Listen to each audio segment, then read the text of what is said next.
For all your real estate, financing, and investing questions, call the show's off-air number and speak with Mike Gray directly. 530-431-8586. That's 530-431-8586. Now, the Golden State Report with Mike, Amy, and Dave. Welcome back, everybody. You are listening to the Golden State Report, heard every weekend on AM 1380. I'm Mike Gray with Morris Williams Realty, along with Amy DeBus from American Pacific Mortgage. Hi, Mike. And David Stone from the Sierra Consulting Group. Hello, everybody. Yeah, I did it right the entire show, everybody. 100%. You got a gold star. Sierra Consulting Group. That's you got it. New name change. That's right. Same good, dependable service. Same team. Just a same phone number, everything. Just the name, that one name. Stone was changed to Sierra. And just a little different email address. A little bit different. That's right. One word is taken out, different word put in. That's correct. There you go.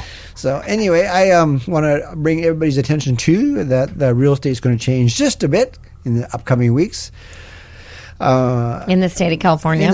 Well, all across the country, but in the state of California, that's where people are listing here in the Sacramento Valley. And here's the essence of the form. If you are a buyer, before an agent can show you a house, we have to explain to you how the agent is going to be paid. And you, the buyer, has to sign that form before we can unlock the door. Even though we're not really sure how the agent is going to be paid. There's a lot of different ways that can happen. Yeah. But there will be discussion about how that can happen, and that has to and then you have to sign that form, or that real estate agent cannot show you that house. So, Mike, how have you been explaining to clients for years how you are paid?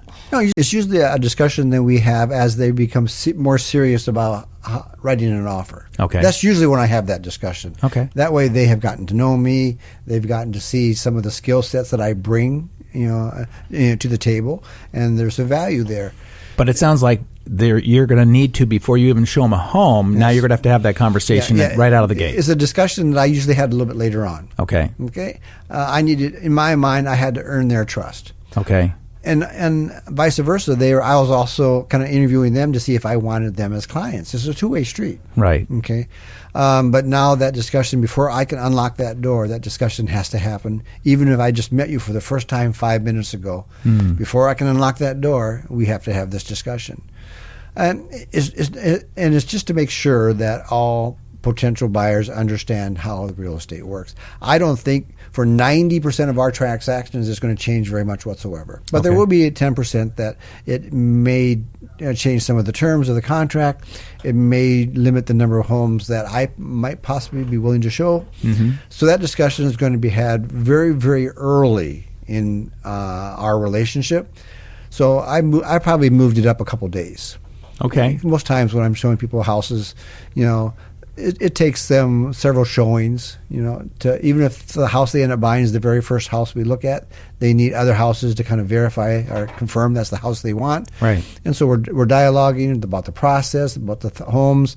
They're seeing, some of the skill set that I bring to the table when we're discussing the pros and cons of owning. If they made an offer on this house, here are some of the pros and cons of owning this house. For example, that young couple that we talked about earlier in the show. Yeah. Insurance was a major issue. We had that discussion before we had the discussion about how, this form wasn't required yet. Right. And so very soon, August 12th, and I'm starting the process now because I have to, all agents have to become a customer. Might as well. That's right around the corner. Bullet. And so this is how business will be done in the state of California, regardless of who your real estate agent is. And then there'll be agents say, I just need to have you sign this form before I can show you the house, and don't explain it. That agent is doing you a disservice. So, Mike, if people have never purchased a home and they want to know, would you tell us right now how a realtor is paid? And that way they can better understand, and right. You can kind of do it as it relates to after August 12th, how there is a difference. Is there a way you can do that? Before, almost all buyers' agents were paid out of the proceeds of the sale. Hence, the seller is paying for it. Okay. So that's how it kind of boils down. And that still can happen. And I think you'll see that happen in the majority of our real estate transactions. Mm-hmm. There is a possibility that there can be some negotiations in the contract about how the buyer's broker and the buyer's agent will be paid. And another possibility is that the buyers will pay, the buyer's broker and the buyer's agent, the commission, and all that's negotiable. It's not a set fee. It never has been, but we're making sure we have that discussion. I've always had discussions with my buyers about how I've been paid. I've always had discussions with my sellers on where the commissions are going to go, right, and stuff. And those discussions will just happen a bit earlier with the buyer. They'll happen at the same place with the seller when they're signing the listing agreement. So generally speaking, you're looking to just the reason for the form is to make sure that people acknowledge that they have had this conversation. Correct. You've been having the same conversation for years with clients. Correct. And so now the National Association of Realtors and the California Association of Realtors is basically mandating that every single person who buys a home needs to sign this form before they even look at a house. So when this conversation is happening is the big change for Mike and Mike's clients. Correct. And before I can unlock that door, that form has to be signed. If my buyers do not sign it, potential buyers do not sign it, I cannot show them the house. Okay, that's really interesting to know. This form has to be signed. So you can call any real estate agent out there. This discussion is going to be. This form has to be signed before. It's almost like during the COVID year, we had forms saying that you weren't sick. You weren't sick. You didn't have a fever. You haven't been exposed to COVID, and you had to sign that before I could show you the house. It's the same thing. Now we're just going to this discussion about how buyers agents and buyers brokers are going to receive their commission. That discussion is going to happen before that door is unlocked. But the form doesn't require that they use you as their real estate agent on that form, or does it? No, they can use another agent. So they have to sign that. Either that's not locking them into saying, well, I can only buy a house for this guy. It's locking them into a commission. Okay. And now there are forms that for example, let's say that Amy calls me up and says, I've never met you before. I want you to show me this house. We'll have this discussion. This form will have that address and that address only. Ah, okay. So I will just lock it in because I have not earned your trust yet. Right. Sure. So I'm not going to say any house that I show you in the next 60 days, regardless of where it is in the state of California, this is how I'm going to be paid and you might be responsible for it. Oh, my goodness. You know what? I'm going to show you this house and on this house and this house only. Or maybe I'm showing you 3 houses. I'll have all 3 addresses listed. I need to be able to earn your trust. Yeah. I believe I bring a very valuable skill to the table when I am your agent. And I need to be able to demonstrate that. Now you're going to have to, so I'm going to limit it as quick as, and then let's say that Amy and I, she goes, I want to use you as your agent. I want to buy in Roseville. The next form might say the city of Roseville.